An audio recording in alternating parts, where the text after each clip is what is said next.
ઉતરે. આપણે કદાચ 10 લીટર દૂધ હોય પણ ડેરી થતા ડેરા થઈ ગયા છે. હા ખરેખર વસરામભાઈ, ડેરીઓ થતા ડેરા થયા દૂધના. હોય એટલું દૂધ ભરાવી દઈએ, મહેમાન આવે એટલે છોકરાને બજારે મોકલી કોથરી લઈ આવે દૂધની.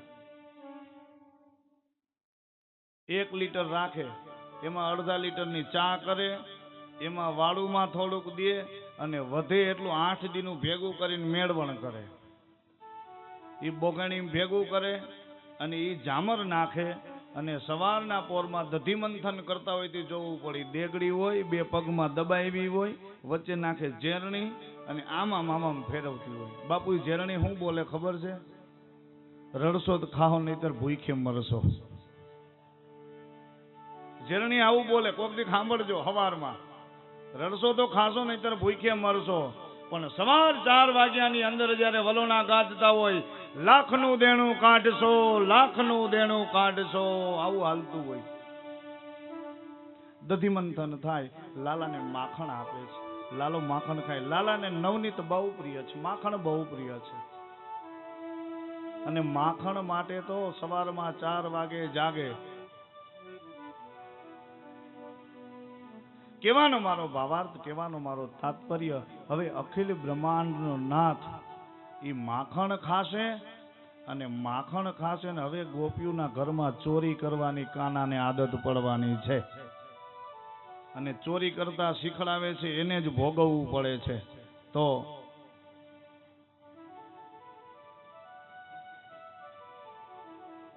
ફરી પાછા હમણાં લાલો જેની લીલાઓ આપણે કહી છે, ત્યારે ગામ સતરિયાળીથી જે વજુરામ બાપુના શિષ્યો પધારેલા છે તે સાલ ઉઢાડી અને વજુરામ બાપુનું સ્વાગત કરવા માંગે છે.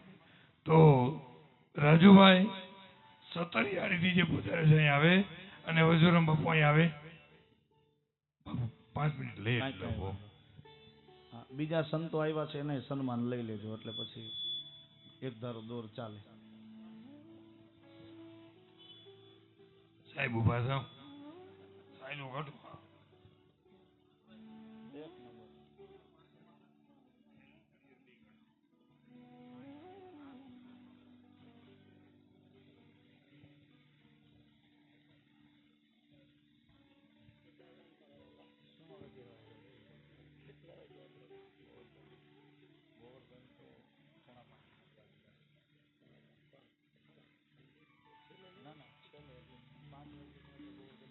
ધન્યવાદ, આભાર.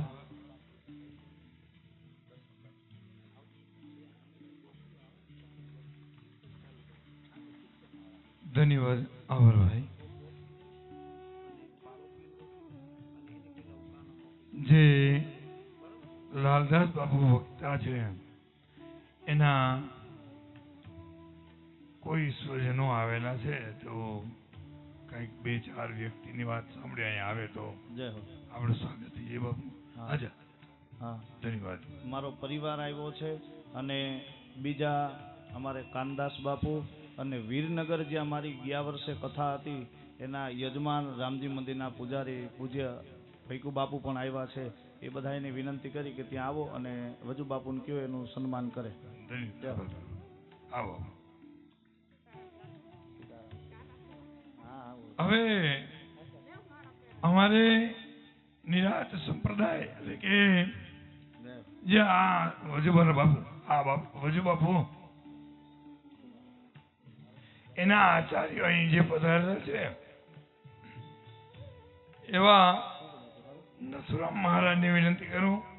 નથુરામ મહારાજ આવે, વજુરામ બાપુ સાલ ઉઠાડી હાર પહેરાવી અને સ્વાગત કરશે. વજુ બાપુ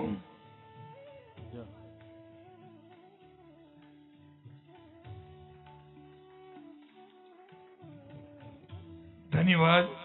નથુ બાપા. શિવારામ જે કામ સરદારમાં નિરાશ સંપ્રદાયના ઘણા આચાર્યો છે એમાંના એક એટલે જે બાપાએ પધારેલા છે શિવારામ મહારાજ, એનું સ્વાગત વજુ બાપુ સારું લડી કરશે.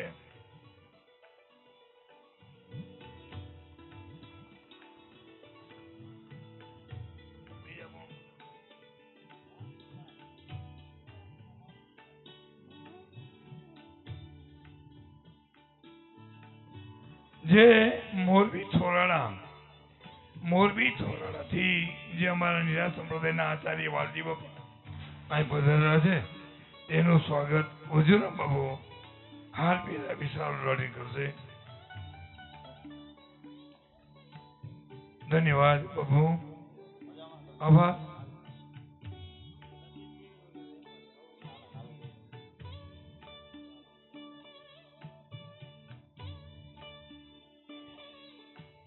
હા, કાનદાસ બાપુ અને જે હતા વૈકુ અહીં બાપુ, આવી જાઓ. મધુ બાપુ અને મનુ બાપુ અને તમે પાંચે આવી જાઓ. પાંચે આવી જાઓ બાપુ.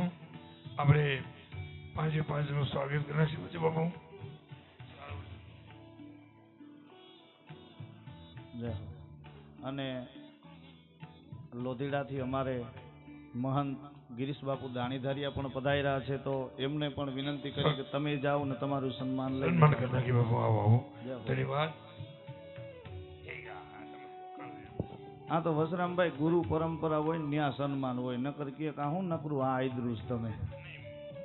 હા, એનાથી શોભે. વાહ ભાઈ વાહ. અને સન્માન લાયક થવું બાપુ બહુ અઘરું છે. ઉંમર લાયક થઈ જવાય. હા,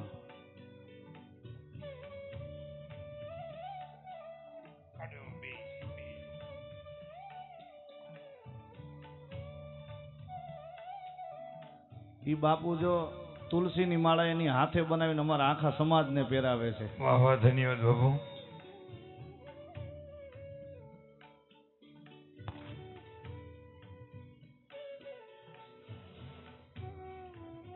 જય હો.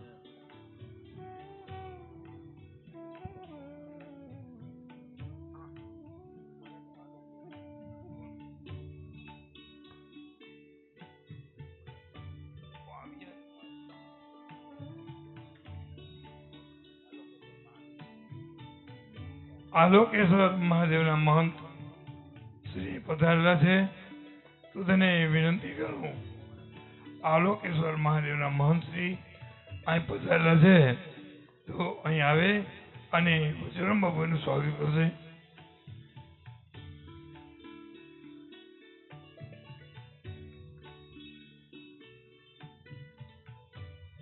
ધન્યવાદ, આભાર બાપુ.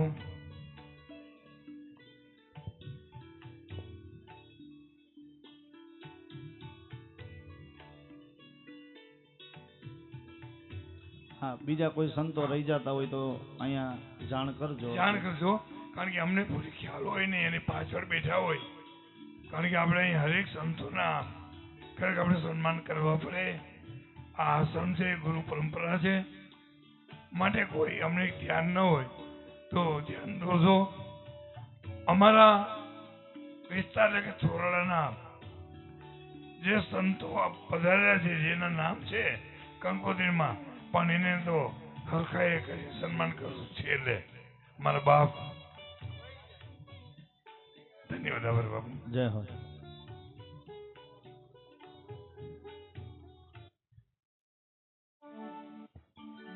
બોલીએ ભાગવત ભગવાન કી જય.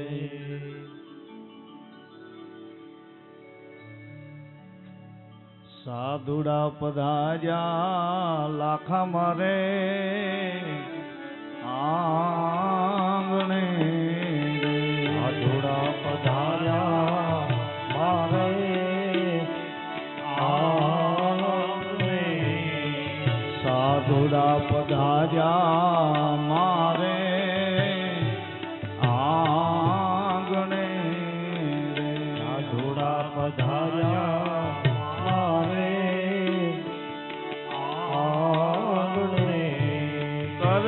મારે સંતોના સન્માન કરવા. મારે સંતોના સન્માન. સાધુ પધાર્યા લાખા મારે આંગણે. સાધુડા પધાર્યા મારે આંગણે. મન રે સાધુ રે જાણીને સન્મુખ હાલ.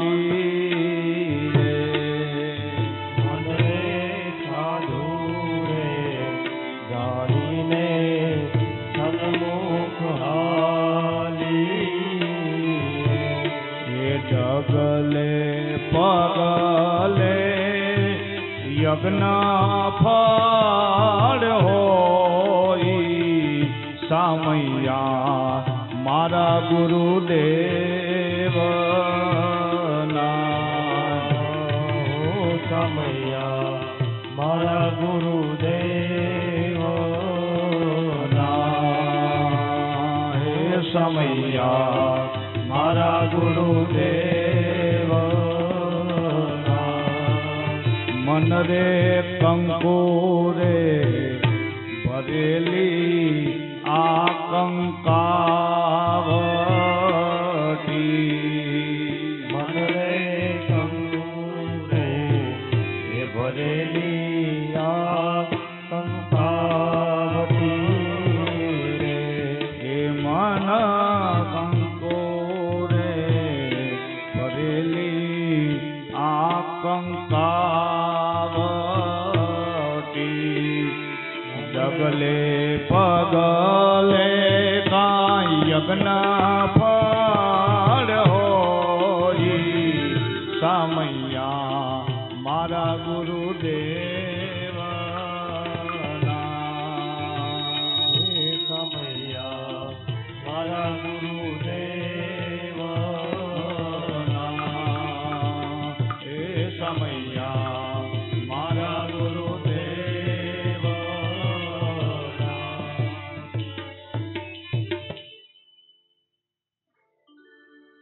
માં યશોદા એકદમ આનંદિત થાય, કારણ કે માને જ્યારે પોતાનું માતૃત્વ ક્યારે થાય જાજુ કે એનો દીકરો જે માં એને હેતેથી ને ભાવથી જમાડતા હોય અને એ દીકરો હોંશે હોંશે ખાઈ લે ને એટલે માને આનંદ બહુ થાય, માને બહુ આનંદ થાય. પણ ઈનો ઈ જ માં જમવામાં લાડ કરે એટલે ગાલ ઉપર તમાચો મારી દે. આ માં છે. પરંતુ સાહેબ કવિઓએ વર્ણન કર્યું છે કે માનો પ્રેમ કાંઈક અઢળક જ હોય છે એના સંતાનો ઉપર. ગમે એટલા સંતાનો હોય, 1 હોય, 3 હોય, 5 હોય, ગમે એટલા, પણ માની મમતા અને માનો હેત તો એની માથે સમદ્રષ્ટિ જ હોય છે. એને કોઈ વાલા દવલા ન હોય. માં યશોદાને આનંદ આવે ને માં યશોદા કહે છે કે લાલા, હવે તું ડગલે પગલે ધીમે ધીમે ધીમે ચાલવા લાગ્યો છે, ધીમે ધીમે પાપા પગલે ભરે છે, પણ બહુ ફળિયાની બહાર તારે રમવું નહીં. ભલે મૈયા જેવી આપની આજ્ઞા, ખબર પડે ફળિયાની બારો વયો જાય લાલો, પાછો લાલાને બોલાવે કે લાલા ફળિયાની અંદર રમ. અને એમાં લાલો ફળિયામાં, અને છોકરું એકલું એકલું રમતું એટલે સમજી લેવું થૂડ ખાતું હોય છે. 1 કલાક સુધી એની ભણક ન લાગે એટલે સમજી લેવું કે ધૂળ ખોતરી ખોતરીને ખાય ને. એમાં માં યશોદાને કોઈ જને કહ્યું કે એ માં યશોદા, તારો લાલો તો માટી ખાયો હે. અરે ઓ મૈયા યશોદા, તેરો લાલો તો માટી ખાયો. અને માએ કીધું કે મારો લાલો માટી કોઈ દી ખાય જ નહીં. માં ઉપરાણા તો બહુ લેજ, કોઈ દિવસ ના બને. લાલાને બોલાવ્યો, લાલા અહીંયા આવ બેટા. બોલ ને માં, આ ગોપીઓ બધી ફરિયાદ કરે છે તારી કે તે માટી ખાધી છે બેટા? તો કે નહીં મૈયા, નહીં